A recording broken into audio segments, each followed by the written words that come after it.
অবদান আমরা যদি একদম শুরু থেকেই বলি, এটা অনেক বেশি। কিন্তু আসলে জাতীয় পর্যায়ে এটাকে নিয়ে খুব বেশি পালন করা হয় না। এটা আমি মনে করি যে এটা আমাদের একটা মানে জাতীয় সমস্যা।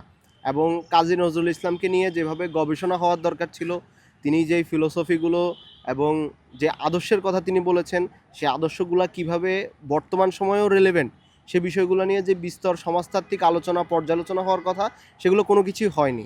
এবং এখন আসলে ক্যাম্পাস, আমাদের একটা পরিকল্পনা ছিল যে আমরা ক্যাম্পাসে জাতীয় কবি কাজী নজরুল ইসলামকে নিয়ে আয়োজন থাকবে আমাদের, কিন্তু আসলে ক্যাম্পাস বন্ধ হয়ে যাওয়ার কারণে এবং সবাই ঈদের ছুটিতে চলে যাওয়ার কারণে আমরা এই আয়োজনটি এখন করতে পারছি না। আমরা জাতীয় ছাত্রশক্তির পক্ষ থেকে অবশ্যই আমাদের রাষ্ট্রীয়ভাবে এই আবেদন থাকবে যাতে জাতীয় কবি কাজী নজরুল ইসলামের যেই জন্মদিন এবং তার যে জীবনাচরণ, সেটাকে আরও বড় পরিসরে পর্যালোচনা করার জরুরত রাখে।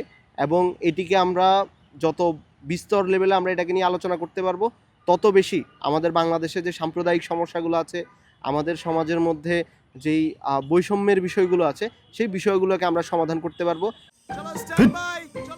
লাইফে কোনো কিছুর গ্যারান্টি নাই, তাই ইন্স্যুরেন্স করুন সিটি ব্যাংকে, কারণ ইন্স্যুরেন্স করলে সিটিতে সুরক্ষা পাবেন নিশ্চিন্তে। এবং আমরা একটা সুন্দর সমাজ বিনির্মাণ করতে পারবো। তাই আমার কাছে মনে হয় যে আমরা আসলে অন্য কবিদের সাথে কম্প্যারিজনে না গিয়ে বরং হচ্ছে নজরুলকে কিভাবে আমাদের সমাজে আরও বেশি রিলেভেন্ট রাখা যায়, শুধুমাত্র রবীন্দ্রনাথ বিরোধিতার জন্য না, বরং সত্যিকার অর্থে নজরুলকে চর্চা করা এবং আমাদের সমাজের মধ্যে নজরুলের যে বাণীগুলো আছে সেগুলোকে পৌঁছে দেওয়ার জন্য নজরুলকে নিয়ে আমাদের পর্যালোচনা করা উচিত। লাইফে কখন কি হয় গ্যারান্টি আছে, তাই ইন্স্যুরেন্স করুন সিটি ব্যাংকে, কারণ ইন্স্যুরেন্স করলে সিটিতে সুরক্ষা পাবেন নিশ্চিন্তে।